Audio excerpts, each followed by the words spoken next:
ایسا بھی میسر ہونا چاہیے اپنے اوقات زندگی میں جس میں تمہارے اور تمہارے رب کے درمیان کوئی بھی نہ ہو. وَتَبَتَّلْ إِلَيْهِ تَبْتِيلًا، سب سے کٹ کے الگ تھلگ ہو کے بالکل یکسوئی کے ساتھ تم اپنی زندگی کے وہ لمحے اپنے رب کے ساتھ جوڑ دو. جس طرح ایک روایت میں فرمایا لی مع اللہ وقت لا یسعنی فیہ نبی مرسل ولا ملک مقرب، میرا اور میرے رب کا معاملہ کبھی ایسا ہوتا ہے درمیان میں نہ کوئی فرشتہ ہوتا ہے نہ کوئی رسول اور پیغمبر ہوتا ہے، وہاں میرا اور میرے رب کا ہی معاملہ ہوتا ہے. تو یہ یکسوئی کے لمحات ہیں.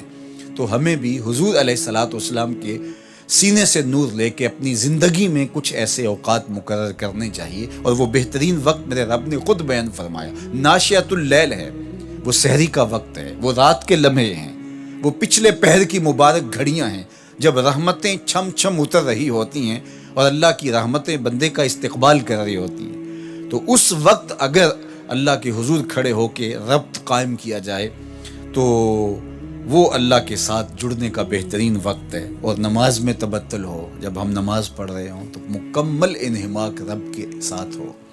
سیدنا علی المرتضیٰ رضی اللہ تعالیٰ عنہ کے بدن میں تیر لگا ہے اور وہ نماز میں مصروف ہیں اور تیر نکال لیا جاتا ہے. جب سلام پھرتا ہے تو پھر آپ کو پتہ چلتا ہے کہ یہ تو جو ہے وہ تیر تھا جو نکال لیا گیا.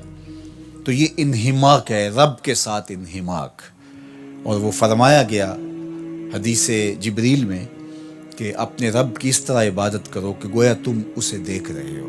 اور اگر یہ کیفیت پیدا نہیں ہوتی تو کم از کم یہ کیفیت تو ہو کہ وہ تمہیں دیکھ رہا ہے.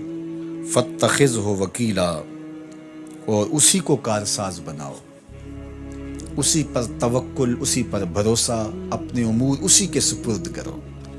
جب اپنے امور اپنے رب کے سپرد کرنے کا مزاج پیدا ہو جاتا ہے زندگی سوکھی ہو جاتی ہے.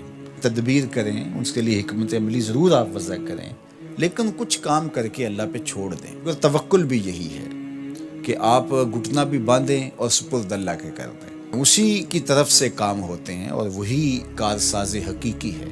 تو فرمایا کہ فاتخذہ وکیلا، اسی کو کارساز بنا لیجئے اور اسی پر اپنے کاموں کو چھوڑ دیجئے. جو کشتیاں اس کے نام پر ڈال دی گئیں وہ ڈوبتی نہیں ہیں، وہ منزل تک ساحل تک پہنچتی ہیں. تو ہمارا تو اتنا ہی کام ہے کہ کشتی ڈال دی، لیکن اس کو پار لگانا تو اسی کا کام ہے. تو اسی لیے ہم سواری پر بیٹھتے ہوئے کہتے ہیں کہ مالک اس کو مسخر تو نے ہی کیا ہے ہمارے لیے، ہمارے میں طاقت تو نہیں تھی کہ اس کو مسخر کر سکتے. تو یہ اس کے کرم سے ہوتا ہے. تو وہ اگر چاہے تو کوئی مشکل نہیں ہوتی. تو اس لیے اپنے کاموں کا کارساز اسی کو بنایا جائے.